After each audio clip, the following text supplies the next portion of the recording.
She was the woman who lived behind the gates of Graceland, the one who loved a king, raised his only child, and became the guardian of a myth that refused to die. For decades, she never sought attention, never courted a scandal, and never revealed the secrets she carried like sacred fire. But now, at 80 years old, Priscilla Presley has broken her silence. She was the witness to history. From Elvis Presley's rise and fall to the strange union between her daughter and another king, the king of pop. When Lisa Marie Presley married Michael Jackson in 1994, the world gasped, headlines exploded, cameras swarmed, and behind closed curtains, Priscilla felt something that no one else could sense: fear. To millions, Michael was a god, but to Priscilla, he was a stranger with shadows in his eyes, a man who never truly looked her in the face, who smiled for cameras but avoided the truth. She stayed silent for nearly 3 decades, watching the myth unfold, watching her daughter disappear into a storm she could not stop. And now, after a lifetime of love, loss, and power, Priscilla Presley finally admits the truth she's carried for almost 30 years. She never trusted Michael Jackson. This isn't a story about fame or music. It's about a mother's instinct, about the quiet courage to see danger before the world does, and about the woman who survived both love and legend. Before she became Mrs. Elvis Presley, before the headlines, the heartbreak, and the history books, she was just a little girl named Priscilla Ann Wagner, born on May 24th, 1945, in Brooklyn, New York, at the fading end of a world war that had taken nearly everything from her family. Her father, James Wagner, was a Navy pilot, young, brave, full of promise. But when Priscilla was just 6 months old, his plane went down during a training mission. He never came home. Her mother, Anne, was only 19, left alone with an infant and a lifetime of grief. To survive, she remarried to Paul Beaulieu, an officer in the U.S. Air Force. And with that, little Priscilla became Priscilla Beaulieu. From that moment on, home was never a place. It was a suitcase. They moved from Connecticut to Texas, from New Mexico to Maine. Every year brought a new house, new friends, new beginnings, and just as quickly, goodbyes. She later said quietly, "I was always the new girl. I learned early how to smile without getting too close." That sentence would define her life, a woman born to adapt, to read the room, to survive the distance between people. By 1956, the Beaulieu family had settled in Wiesbaden, West Germany, a fog-drenched town filled with American soldiers, lonely music, and whispers of a young rock star stationed nearby. His name was Elvis Presley. At that time, Priscilla was just 11 years old, a shy, soft-spoken girl who spent most afternoons watching raindrops trace down her window pane, dreaming of something bigger, never knowing that in just 3 years, a single party would change her destiny forever. Because in 1959, at the tender age of 14, she walked into a house full of strangers and locked eyes with a man who would change the course of her life, the man the world would call the king. It began like something out of a dream, or perhaps a warning disguised as one. September 13th, 1959. Priscilla Beaulieu, a quiet 14-year-old girl far from home, was invited to a small party in Bad Nauheim, West Germany. Among the uniformed officers and their families, she spotted him, Elvis Presley, 24 years old, the world's most famous man in exile. When their eyes met, something shifted. He smiled, that slow, familiar, world-stopping a smile, and the room disappeared. That night, they talked for hours. Elvis played records, asked about her favorite songs, and confessed how lonely he felt after losing his mother. To him, she was innocent in a world that had taken too much. To her, he was magic, the dream every young girl had been told she'd never touch. From that evening on, they kept seeing each other. Elvis would invite her to his house, where they'd watch TV, listen to music, and talk until dawn. It was gentle, almost childlike. And yet beneath it all, the power difference was impossible to ignore. When he left Germany in March 1960 to return to America, Priscilla thought it was over, but the letters began arriving. Long, handwritten, tender. He called her Scylla, promised he would never forget her, and she believed him. For 2 years, Elvis dated glamorous women in Hollywood, but never let go of Priscilla. He sent gifts, called from distant hotel rooms, and in 1962 invited her to visit Los Angeles. Her parents agreed, reluctantly with rules, but those rules vanished the moment she landed. Elvis swept her into his world. Las Vegas nights, makeup, disguises, luxury hotels. She was only 17, but the fairy tale had already blurred its edges.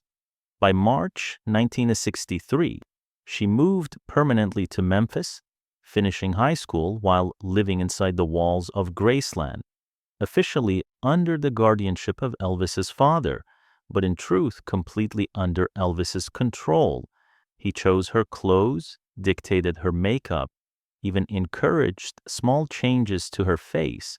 She later wrote, "I was his doll, young enough to mold, old enough to keep." Their romance stretched across a decade, marked by devotion and distance, love and loneliness.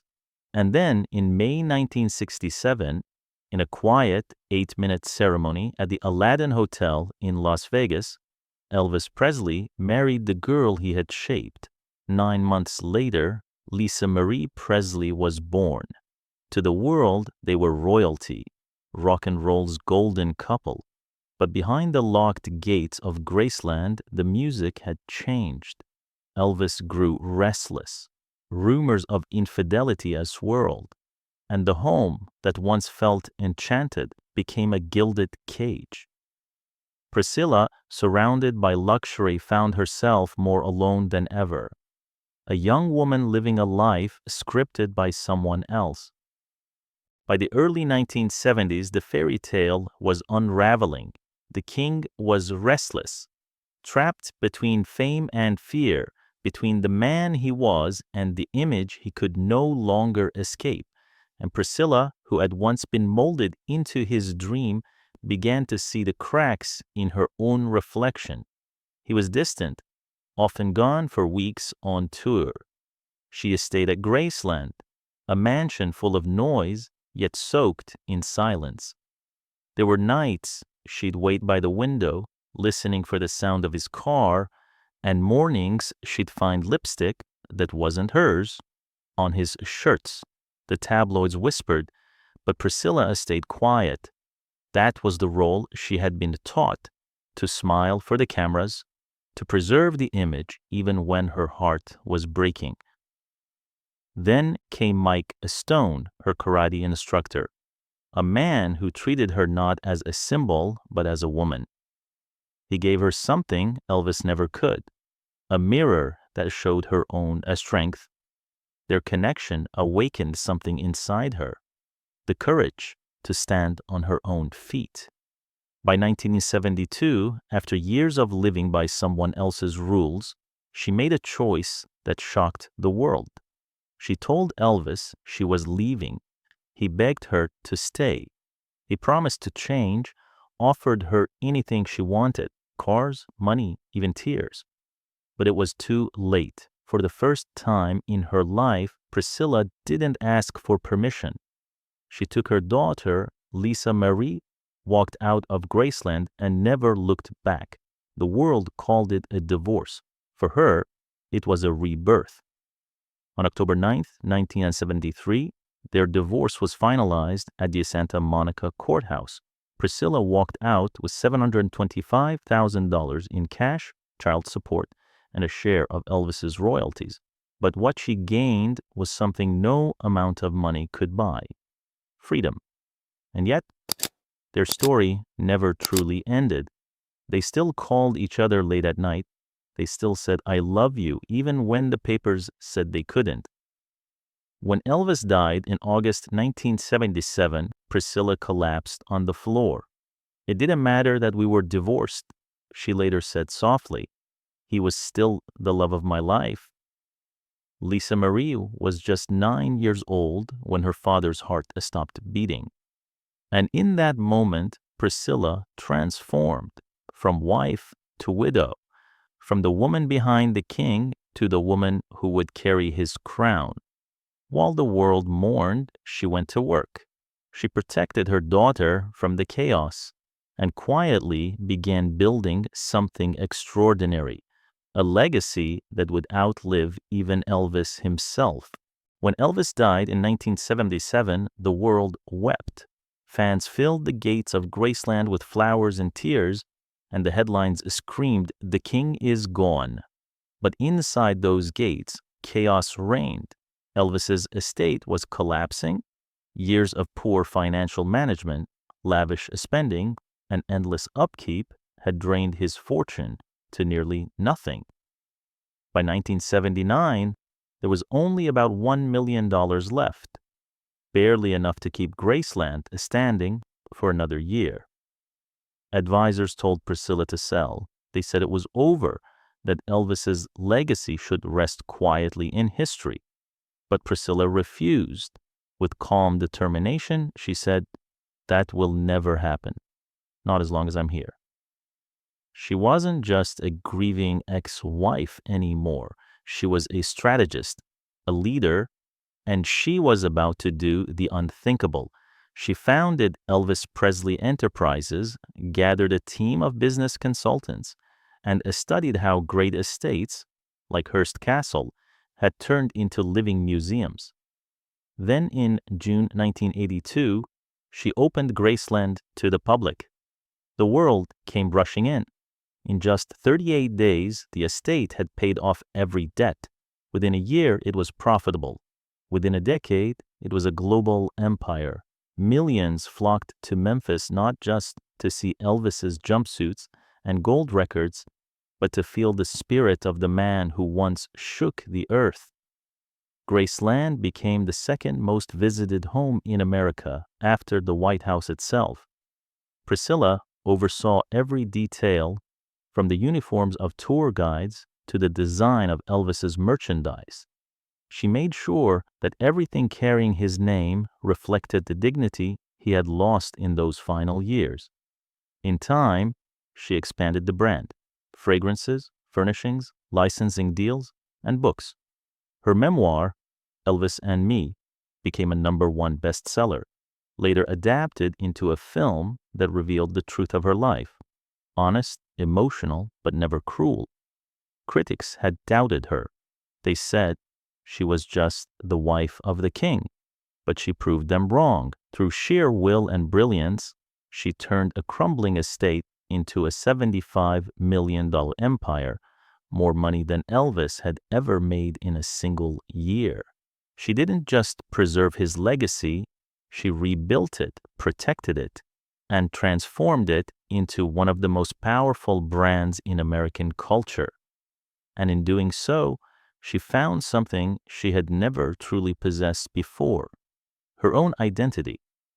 By the late 1990s, Priscilla Presley was no longer the woman in Elvis's shadow. She was the architect of his immortality, an actress, a business mogul, and the living guardian of a legend that would never die.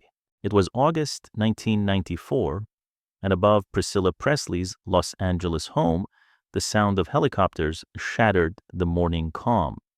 She stepped outside, confused, and was met by the surreal sight of flashing lights, reporters, and chaos.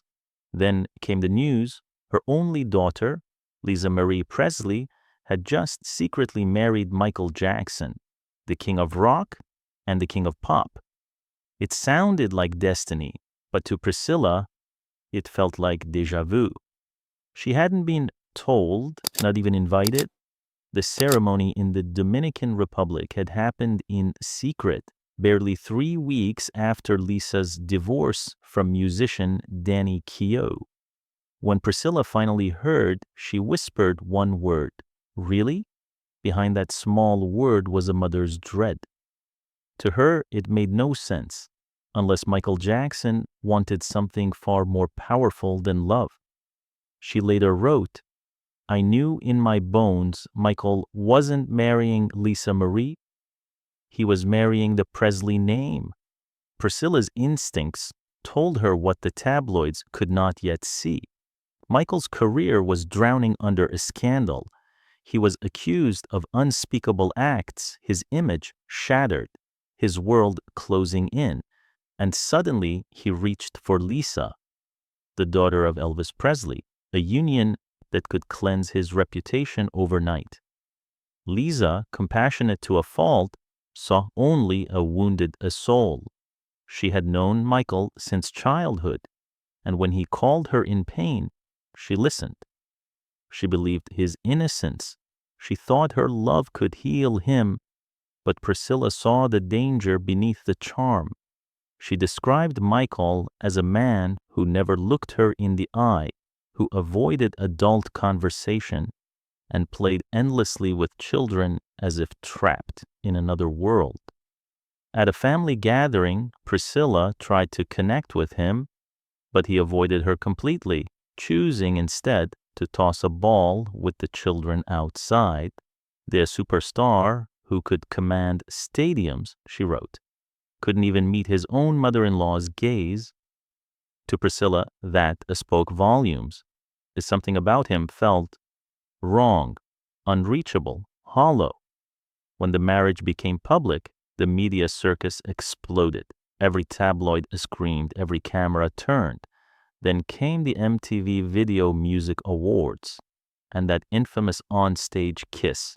Before millions of viewers, Michael pulled Lisa close, kissed her deeply, and said, "Just think, nobody thought this would last." The audience roared, but at home, Priscilla sat frozen. Her daughter's smile was strained, her body stiff. Even Lisa would later admit she was mortified. Priscilla's heart sank. She wasn't watching a love story. She was watching a performance. And as the months went by, her fears grew darker.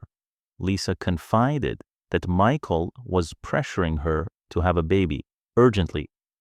Priscilla asked, why the hurry? Michael's answer was chilling. If Lisa wouldn't, he said, another woman would. To Priscilla, it was no longer about marriage. It was about control. It was about bloodlines. He wanted a child of Presley descent, a way to graft himself into Elvis's eternal tree. Lisa refused. The tension grew unbearable. Michael vanished for days, living in a fantasy world at Neverland while Lisa waited alone. By early 1996, the illusion had shattered. Lisa called her mother in tears. "I can't do this anymore." And Priscilla, her voice calm but heavy, told her what she already knew. "Then let go, baby. Let go." On January 18, 1996, Lisa Marie filed for divorce. And as Priscilla hung up the phone that night, she felt a strange, haunting relief, as if somewhere in the quiet of Graceland, she could hear Elvis himself exhale. She later wrote, "It was the vindication of a mother's intuition." The world saw scandal, but Priscilla saw survival. Her daughter escaping the same gilded prison she once did. For years, she said nothing more. But time, as it always does, broke the silence. Now, at 80, she finally speaks aloud what she had always felt. She never trusted Michael Jackson, not because of fame, not because of envy, but because a mother knows. Time has a way of humbling even legends, and for Priscilla Presley, time has been both her greatest teacher and her cruelest companion. After decades of survival, the marriage, the empire, the silence, life would test her again in ways no mother, no woman should ever have to endure. In 2020, tragedy struck. Her grandson, Benjamin Keogh, Lisa Marie's only son, took his own life at just 27. Priscilla was devastated. She described the pain as unbearable, a wound that would never fully close. Then, just 3 years later, the unthinkable happened again. Lisa Marie Presley, her only daughter, her link to Elvis, her heart, died of cardiac arrest at the age of 54. When the call came, Priscilla's world shattered for the second time. She said quietly, "It was the second saddest day of my life, other than losing Elvis." There are no words for the sound of a mother's grief. And yet, somehow, Priscilla did what she had always done. She stood back up. In the weeks that followed, the media whispered of family disputes, legal battles between Priscilla and her granddaughter, Riley Keough, over control of the Presley estate. The tabloids called it a feud, but those who knew her said it was simply the painful shifting of generations. Eventually, peace returned. Riley became the steward of Graceland, and Priscilla, the matriarch, took her place beside her not as a ruler, but as a guardian of memory. "My wish," she said softly, "is to keep our family together." Now, at 80 years old, Priscilla Presley lives surrounded by the echoes of her life, in the laughter of her great-grandchildren, in the quiet halls of Graceland, and in the legacy of love, loss, and resilience that bears her name. She has loved kings and buried them. She has been idolized, scrutinized, and misunderstood. But through it all, she never lost her grace. Her story isn't just about Elvis. It isn't even about fame. It's about a woman who spent her life loving deeply, hurting quietly, and rebuilding endlessly. The teenage girl who once walked shyly into a party in Germany has become a symbol of endurance. She has turned tragedy into legacy, pain into power, and silence into a strength. At 80, Priscilla Presley stands not as the widow of a king, but as the queen of survival. And when she finally admits, after a lifetime of watching the world from behind velvet curtains, that she never trusted Michael Jackson, it isn't gossip, it's prophecy. Because sometimes the quietest voice in the room is the only one that ever truly saw the truth. She has walked through fire and silence. She has buried the man she loved, the daughter she raised, and still she stands. For 6 decades, Priscilla Presley has been called many things: a muse, a widow, a businesswoman, a mother, and sometimes a mystery. But history will remember her as something far greater: the keeper of the flame, the one who refused to let a legend die, who turned grief into legacy, and who proved that even in a world built by kings, a woman's quiet strength can shape empires. At 80, she no longer seeks to defend the past. She simply tells it. Her truth, raw, calm, unshaken. "I never trusted Michael Jackson," she says, not out of bitterness, but out of understanding. Because after a lifetime of loving men the world called untouchable, Priscilla Presley learned the hardest truth of all, that fame can blind even those who live closest to it. So when you hear her voice today, calm, aged, unwavering, you aren't hearing scandal, you're hearing wisdom carved by time. And perhaps that is her final lesson to us, that love can survive without illusion, that silence can speak louder than fame, and that even after the music stops, the story lives on. If this story moved you, leave your thoughts below and let the world know what you remember of the Presley legacy. Like this video, subscribe for more true stories of Hollywood's untold hearts, and join us next time as we open another chapter in the secret files of fame.